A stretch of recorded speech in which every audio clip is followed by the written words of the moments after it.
Hello, everybody, and welcome back to day 22 of the 100 Days of Making Comics Challenge.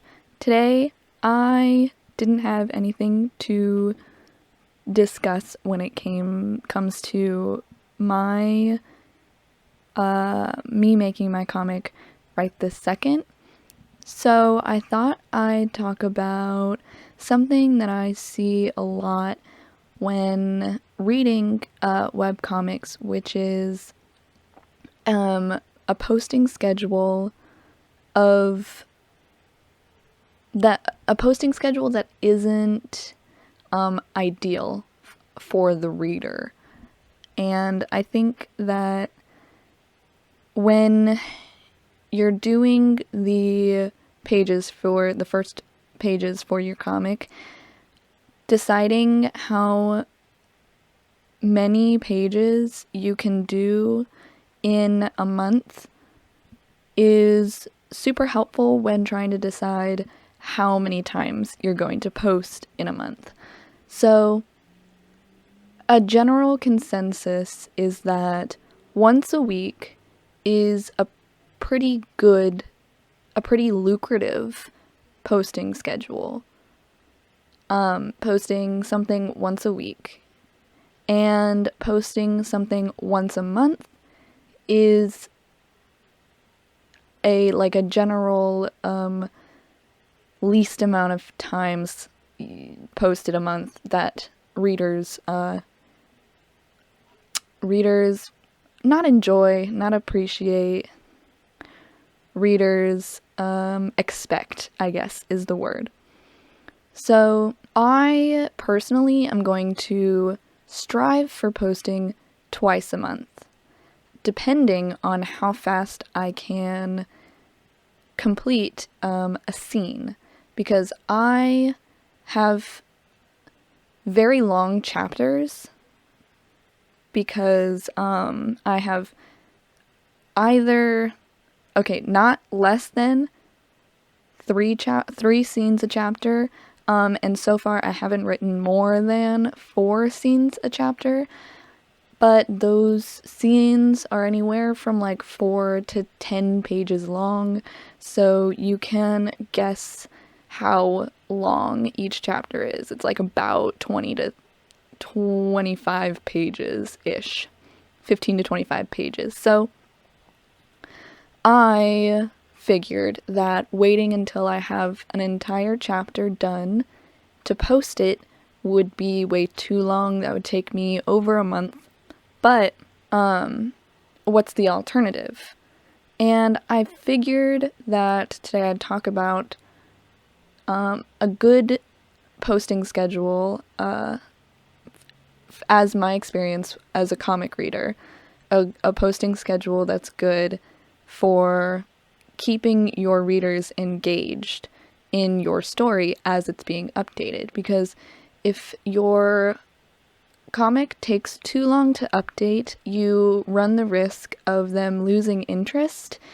Not just that it's been so long, so they don't the excitement for what happens next goes away, and so now they're I'm not as excited as I was when I finished their last update, and so maybe they'll put it off and then forget about it, or just decide not to continue reading it all. And also, if it's too long, they might just forget what happened in the previous chapter, and that contributes to them dropping your comic. So anything less than once a month, once every 2 months or once every 5 weeks or 6 weeks, that's when you run the risk of them losing interest because it's been too long. Now, the flip side is that if you post anything more than once a week, I'm assuming that you're posting either 1 or 2 pages at a time. And that has its own problems, because not only does it draw out a scene, and it draws out a chapter for longer than what is helpful, or not helpful, but longer than than what is good for the pacing of your comic, it also, it's not the best for the readers, because it kind of feels like annoying. Like you'd think that if you're just thinking about it, like logistically, updating every day or updating every 3 days with like one page would be like the best, because the more you update, the more your readers are going back to your comic. And theoretically, it sounds like the best plan. Update once a day, once every 3 days with one page, and your readers will love it. But me as a reader, and also when I talk to other webcomic readers, that's the least, not the least ideal posting schedule, but it's not, readers don't really like it. From the conversations I've had with other webcomic readers, we all tend to have the same opinion of it, which is that it's annoying to be drip fed a single scene over the course of like a month. Because if you think about it, a scene, at least for me, if I was to do it, a scene, if I was to post on that schedule, if it was a 10-page scene, would be about 2 weeks. Now imagine if someone were to show you a scene from a movie, but instead of just watching the whole scene at once, being drip fed each cluster of like 3 to 5 dialogue exchanges over the course of 2 weeks. That's it. You would lose interest so fast, because every update you click in it and nothing really happens is the thing. The thing that you want to keep in mind when figuring out which chunks of your story you're going to post at once is what happens in this chunk, and does it answer the questions that I left at the previous chunk of story, and does it raise more questions that I will answer in the next one? Which is why I am going to section my posts off by scene, because for me that is a complete narrative, because a scene, you want a scene to be kind of a condensed story in itself. So for me, that it feels complete enough that if I was to be a reader of my own story, I wouldn't be annoyed that the post or the update cut off like halfway through a scene or something like that. Like I'd be like, okay, I start the scene and then I end the scene, and now I'm gonna wait for the next one. Because when you write, that's what you already do, is you answer questions from the previous scene, and then you set up questions that will be answered in the next one. So when you script write, you already do that, and so it's already pre-prepared for you, this sectioning. And pages just don't really do that. So one page every couple of days is actually pretty annoying. I think that it's one of the biggest reasons, one of the most common reasons that I drop a comic after I've already subscribed to it, is I've read all the things that the author has already posted, and then the week after I subscribe, I realize, oh, they're posting one page at a time. And sometimes if the story is so good and I'm like, I can withstand this annoyance just to find out how it ends, then I'll stay. But that's not like very likely. usually I just unsubscribe and I'm like, it's not worth it, this is annoying. I'll come back in like 2 months when this scene is over. Like, it's not what you want your readers to be doing. You want your readers to be excited for each post.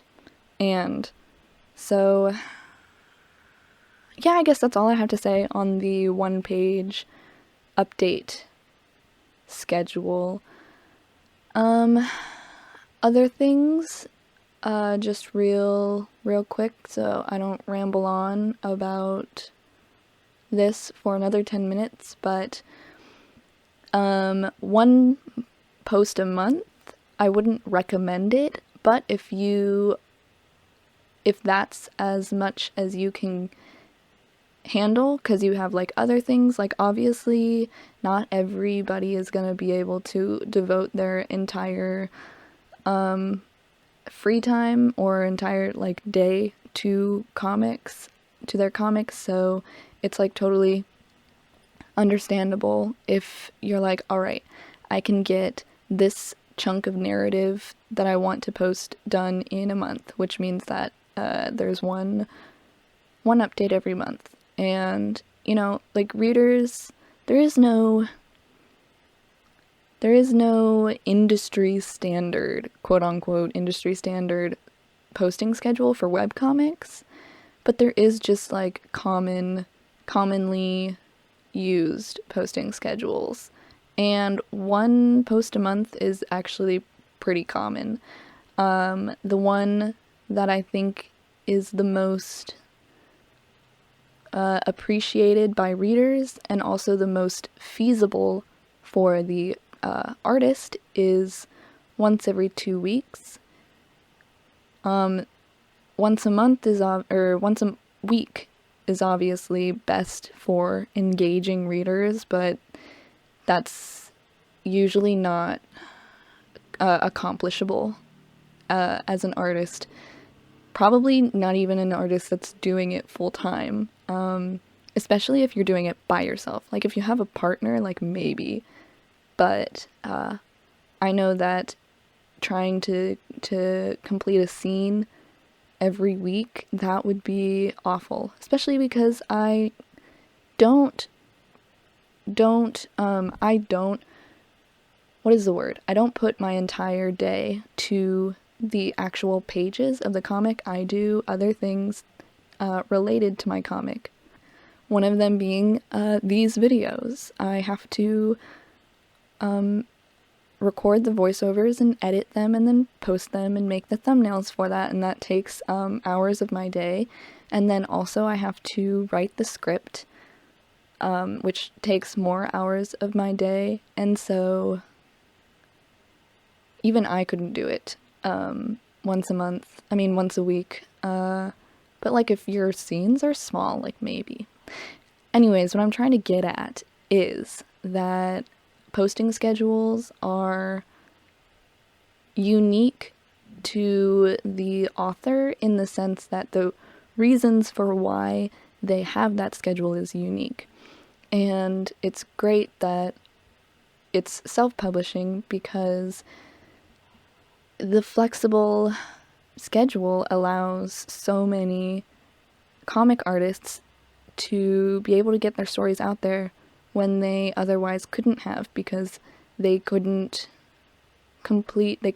keep up with the demands of a publisher, the scheduling deadline demands of a publisher, as someone who isn't famous enough or making enough money from their comics to do it full time. So, yep, that's all I have to say on the topic of posting schedules. I'm getting closer and closer each day to the first post, the first scene of my comic, The Forgotten Ones. I'm very excited, very, very excited. I think that it's, okay, this is just me making a prediction, but I think it'll happen sometime in the quarter 2 of the 100 Days Challenge. Most likely towards the end, the second half, which would be day 30, no, day 35 to 50. So I'm pretty excited. It's happening. I say that every couple of videos, but that's because I'm working very hard to make this good and get this out there. So thank you so much for watching. I hope you enjoyed, and I will see you later.